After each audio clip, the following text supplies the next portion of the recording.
This is a live reading of God's Devotional Book for Women. Just gives us some inspiration. And today I'm reading God has a history of using the insignificant to accomplish the impossible. These are just short readings to give you some inspiration throughout the day.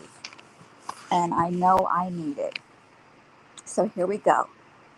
Jesus looking up on them saith, with men it is impossible, but not with God, for with God all things are possible.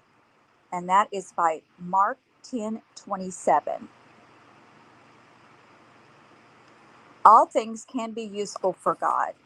In order to communicate among themselves, Serbian shepherd boys developed an ingenious system. They would stick the blades of their long knives into the ground of a pasture, and when one of the boys sensed an approaching cattle thief, he would strike the handle of his knife sharply.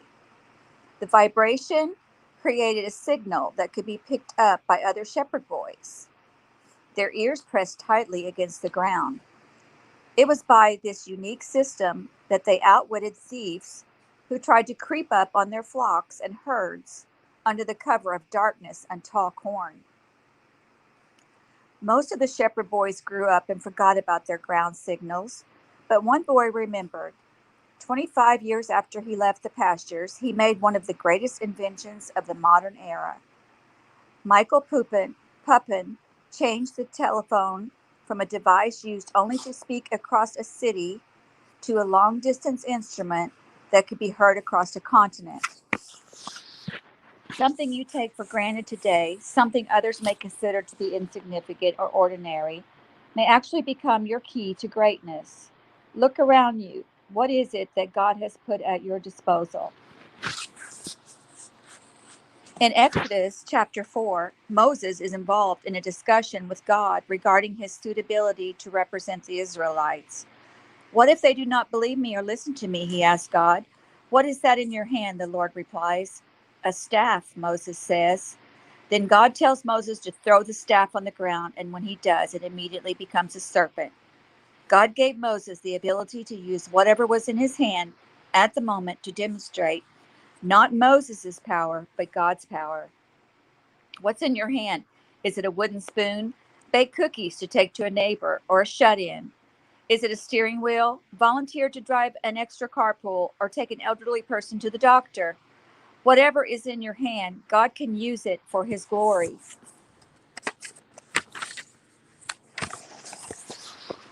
So we are going to read Keep Family Love Growing section. When Mother Teresa received her Nobel Prize, she was asked, "What can we do to promote world peace?" She replied, "Go home and love your family." The family, says Mother Teresa, is the place to learn Jesus. God has sent the family together as husband and wife and children to be his love. In Words to Love by Mother Teresa writes, once a lady came to me in great sorrow and told me that her daughter had lost her husband and a child. All the daughter's hatreds had turned on the mother. She wouldn't even see the mother. So I said, now you think a bit about the little things that your daughter liked when she was a child. Maybe flowers or a special food. Try to give her some of these things without looking for a return. And she started doing some of these things, like putting the daughter's favorite flower on the table or leaving a beautiful piece of cloth for her. And she did not look for a return from her daughter. Several days later, the daughter said, "Mommy, come, I love you, I want you." It was very beautiful. By being reminded of the joy of childhood, the daughter reconnected with her family life. She must have had a happy childhood to go back to the joy and happiness of her mother's love.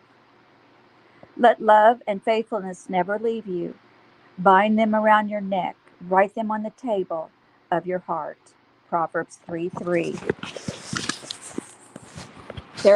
These are the top 10 tips for showing your family how much you love them. Number 1 is start each day with a compliment for each family member. Number 2, leave loving notes in places like backpacks and briefcases. Number 3, once a month, have a date with each child. And number 4, offer to do someone else's chores. Number 5, make mealtime special together times. Number 6, praise even the smallest accomplishments. Number 7, watch a favorite video for the 100th time. And number 8, ask how each child's day was, then really listen to the answer. Number 9, provide an endless supply of hugs. And number 10, pray together before bedtime.